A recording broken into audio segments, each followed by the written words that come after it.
Our next section is about adding and subtracting rational expressions. So you might be reminded of things that you've done when adding and subtracting fractions. I'm going to give you two really easy ones just to review how you add and subtract fractions. I'm hoping they'll be easy at least. And then we'll do some that are a little bit harder. So the first one I'm going to give you is going to be the type of thing that you would hopefully probably get in like, what, 5th grade or something. So just make sure you're good with this. So I am going to have 5 over 8 plus 1 over 8. In order to do this, all you need to do is add the numerator. You get 6. Keep the denominators the same. So do not forget that. That is actually going to be the way that you do all of these problems. So you add the numerators, keep the denominators the same.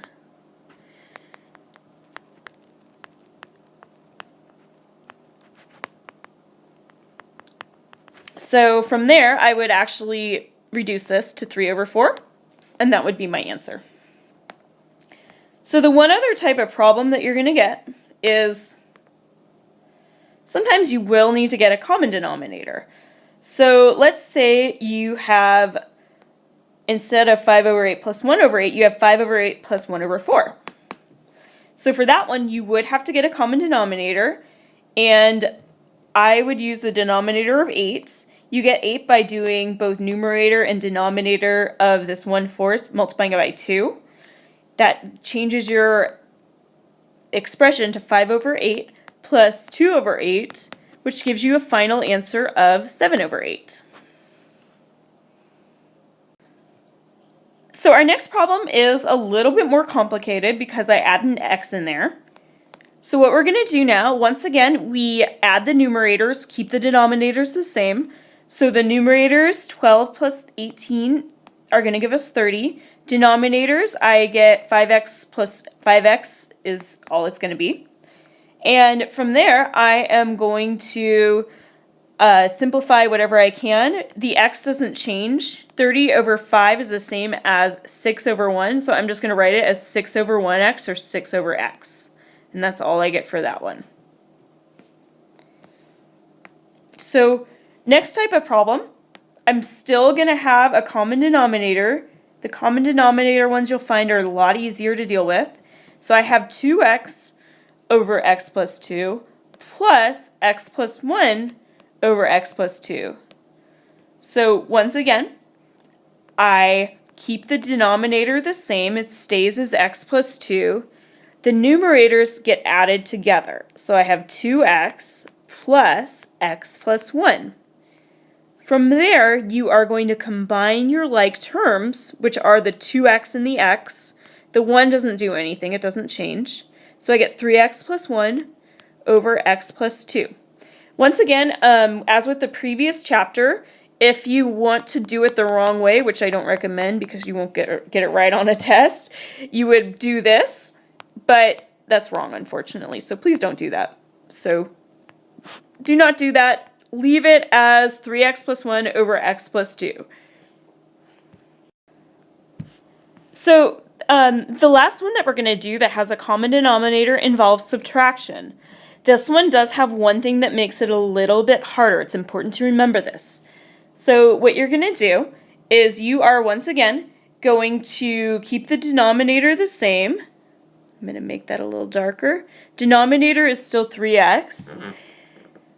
For the numerator, you are going to get 4x plus 1 minus x plus 3. So now when you have a minus in front of the entire x plus 3, you must distribute that minus. It's very important. If you want, you can keep the 4x plus 1 in parentheses too. So I am going to distribute the minus to everything in those parentheses. It might be easier if you put the parentheses in the beginning when you're working with all of these. I don't really care if you do that, but you need to remember, whatever helps you remember to distribute that minus is fine with me. So then you're going to end up getting 4x plus 1 minus x minus 3 over 3x. Remember, if you have minus x is the same as minus 1x. So now we're going to combine our like terms. 4x minus 1x gives me 3x. 1 minus 3 gives me minus 2. This is my answer for that problem. So for my next type of problem, it looks really, really, really hard, but it's actually not as hard as it seems. So here we have two things that have uncommon denominators. It is important now that you find the least common denominator, which I'm going to just abbreviate as LCD. So the denominator of the first one is 2x.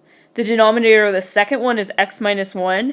Actually, my denominator for both is just going to be 2x times x minus 1. That's all you need to do to find it. It's not as hard as it seems. So then I'm going to take this equation. So now in order to get that denominator, so I need to now get the common denominator, I need to make sure that both of my denominators have the 2x and have the x minus 1. So for my first term, I have 2x only. So now I need to put in an x minus 1. And I do that by multiplying it by x minus 1. Unfortunately, I am not done because I also have to multiply the numerator by x minus 1. I can't just go around like multiplying by random things. I gotta do that. The second one, I have an x minus 1, I need a 2x. So I'm going to multiply that by 2x. And if I multiply the denominator by 2x, I have to do the same to the numerator. So next thing I get, I am going to simplify this out. First thing I can do is I am just going to rewrite my denominator as 2x times x minus 1. In all of these problems, this is going to be the only time that I tell you that you are going to try to distribute whatever you can and multiply whatever you can, and you might want to factor it backwards later. And I'll give you some examples in class where we do that. So we are going to multiply the 3x times the 2x. That gives me 6x squared. I am also going to distribute that 5, which gives me 5x minus 5 minus 6x over 2x times x minus 1. And actually it's minus 6x squared. So the next thing that you're going to do is you're going to see if you can factor the numerator. In this case you can't. There's nothing you can do. I like to write them in order. I always like to write it in standard form. If you don't do that, I won't mark it off. So then for this, I actually can't simplify any further. This is my final answer. So for my next problem, I need to start by finding an LCD. If you feel like you can do it on your own, feel free to pause and just try it. So the LCD in this case is going to be y plus 1 times y plus 2. That's all you need to get for your LCD. From there, you're going to go through and I always like to write things like my factors in parentheses, because I'm going to go multiply something by that. So for the first term, I need to multiply by y plus 2. Make sure you do that to your numerator. Second term, I'm going to do both numerator and denominator by y plus 1. Now I'm going to combine them into one fraction. So from there, I am going to use the distributive property. I'm actually going to do it all in one step. So I get y times y and y times 2. That gives me y squared plus 2y. Then I'm going to do the same with my 3y, and my 3 is what I get from the next one. My final answer is going to be y squared plus 5y plus 3 over y plus 2 times y plus 1. Now, sometimes you're going to look at the numerator and see if there's anything more that you can factor. There will be rare cases where there will be. it would be more likely that I would put that like as a bonus on a quiz, so don't worry about that if you don't know what I'm talking about. So this would be my final answer in this case. This is going to be my last problem of the day, but we're going to do a lot of practice in class. So if you're not 100% sure about this, it's okay. So then for number 7, the first thing I need to do is I actually need to see if I can factor something. All of the previous examples I've given you today, there hasn't been anything to factor, but this is the first one where there actually is. So I'm going to factor the first one. Luckily, there's nothing that you have to do. Second one, though, we do have to factor out that y squared minus 1. Notice how that is a difference of squares. And I'm going to end up getting y plus 1 times y minus 1. So now, from here, I'm actually going to draw a line here so I don't run out of room. I am going to find the LCD, and the LCD is just going to be y plus 1 times y minus 1. So the reason is because I already have a y plus 1 in my first thing, so I really don't want to have to put another extra thing into the second one.